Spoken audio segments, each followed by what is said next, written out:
Lawrence will throw. And completes it to Kirk over the middle. And he gets it all the way down inside the 10 and mark him at the 5. A good pickup there at 22. Tell you what, he's been able to put the ball in some tight spots all game long. That throw, no different. Yeah, a lot of people would call it a gutsy type of a throw. I think he looks at it as, I can do it, so it's not that big of a deal to me, and I'm going to keep firing. And they'll run with ETN. And not a whole lot there. He does get a couple, taking it from the 5 down to the 3. Now the Texans will burn the first of their timeouts. It's just their first. They'll be down to 2 remaining as we step aside here in the fourth quarter. So the ball position now at the 3. Here's 2nd and goal.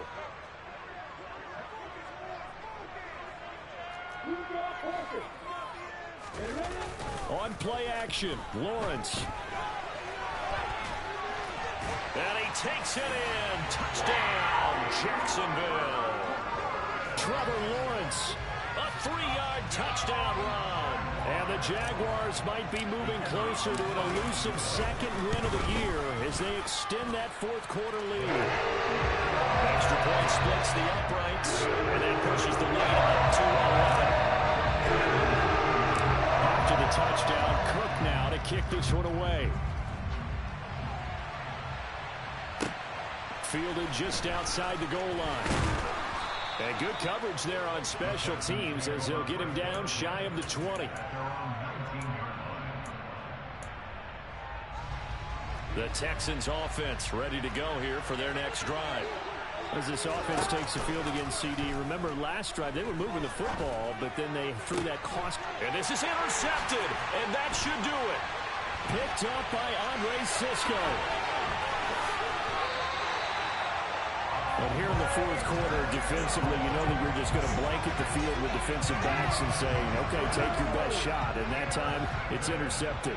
And we've often seen teams go into the prevent early, way too early, and sometimes they get too soft in their coverages, but not in this case.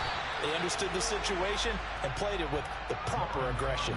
But now a throw on first down there, but it's incomplete. Certainly appeared to take away his first read, and by the time he tried to look elsewhere and find an open target, the coverage was too good. That one falls incomplete.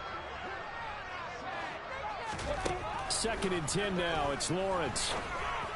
And that is caught. It's Ridley. Now the Jags will use the 2nd of their timeouts. That's going to leave them with just 1 remaining here in this fourth quarter.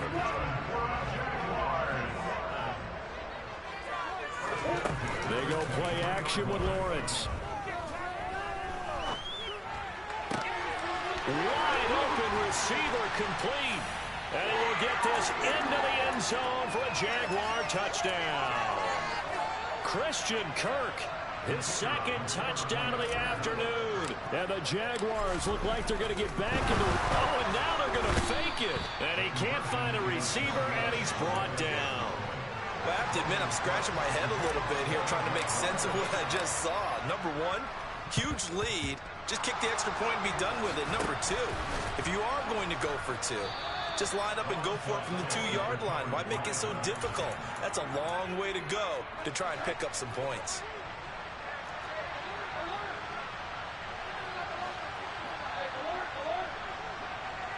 And they'll send the tight end in motion left. And his pass is intercepted for the 4th time today. It's Devin Lloyd with a pick. And he will take this one home. It's a touchdown.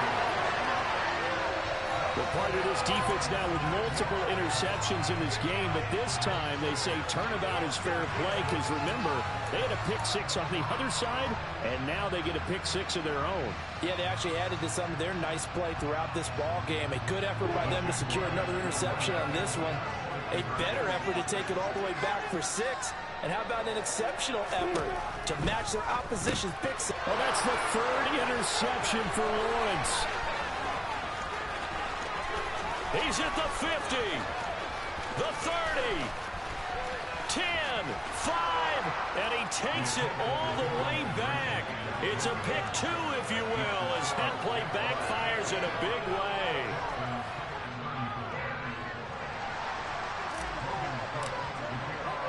So they throw the pick six. They'll get another shot at it now as this one's in the air. This will be fielded inside the 5. And he will make it to the 20-yard line and no further.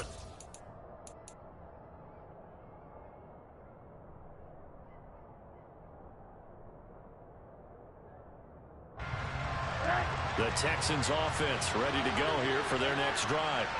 And they unfortunately are staring at a mini losing streak developing, trailing here in the fourth quarter. This would be their third straight defeat. He's going to let it fly. Oh, he dropped it. And that's pretty indicative of the way this one's gone.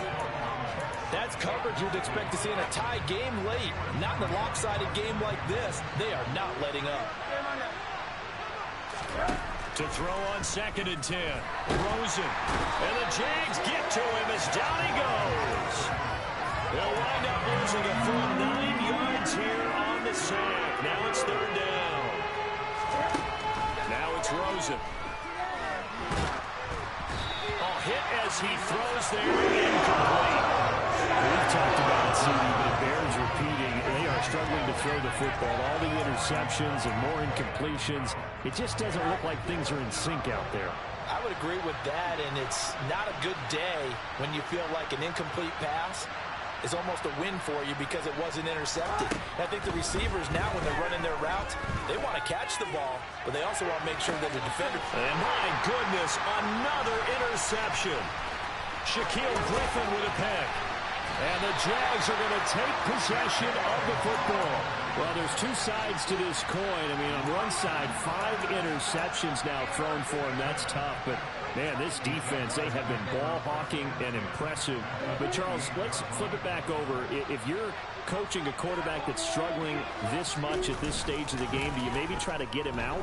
I would think about it, and I think about it awfully hard. But also, you might want to look into his eyes, see what he has. He might be one of those players that you don't want to affect his confidence by actually pulling him out of the game. So you have to know your player. You have to know the situation. Throwing on 1st down, but this one winds up to be incomplete. Well, fourth quarter with a 3-score lead here, Charles, but they're still going back to the air and looking for more points. Well, with this game well in hand, it's an opportunity for the guys to come off the bench and get a chance to play. And a lot of coaches, they want to run their full playbook no matter who's on the field. Now a 2nd down throw for the end zone, but it's incomplete. But their passing attack, even though that one was incomplete, has been really sharp in this one. It's resulted in a lot of touchdowns, and it looks like they're not going to stop throwing the football until the very end of this one. Well, that will certainly make everyone involved on offense pretty happy because that gives them all a chance to pad their stats a bit. But as far as the actual need, you and I both know they can just run this clock out because this one, it was over a long time ago.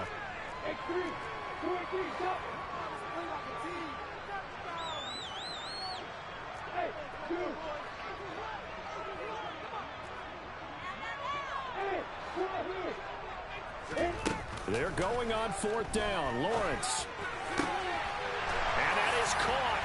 Touchdown, Jacksonville. Evan Ingram, a beast in the red zone with his 2nd touchdown of the game. And the Jaguars up the lead to 4 scores now here in this 4th quarter. Extra point attempt to follow here. Oh, they flip it to the kicker. He looks like he's going to throw it. And that'll be incomplete with just 6 seconds left on the clock. I know they're not asking me, but I'll give you my opinion anyway. I think it's time to erase that play from the call sheet. I guess they figure with the big lead they can experiment a little bit. But all in all. And he lost the football. Now the ball comes loose.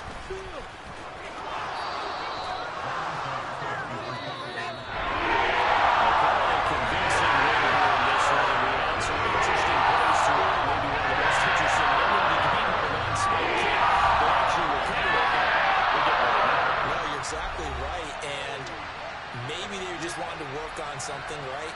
Even though it wouldn't have affected the final score, you work on it, you get it, you feel good about that. But I remember I had a coach who said, I don't waste those onside kicks. You don't get many of them anyway. Let's not use it when we don't need to. So for Jacksonville, it's a much-needed victory as it gets them back to 2-4 on the year. And they'll be able to enjoy this one through the bye week before they get back at it again.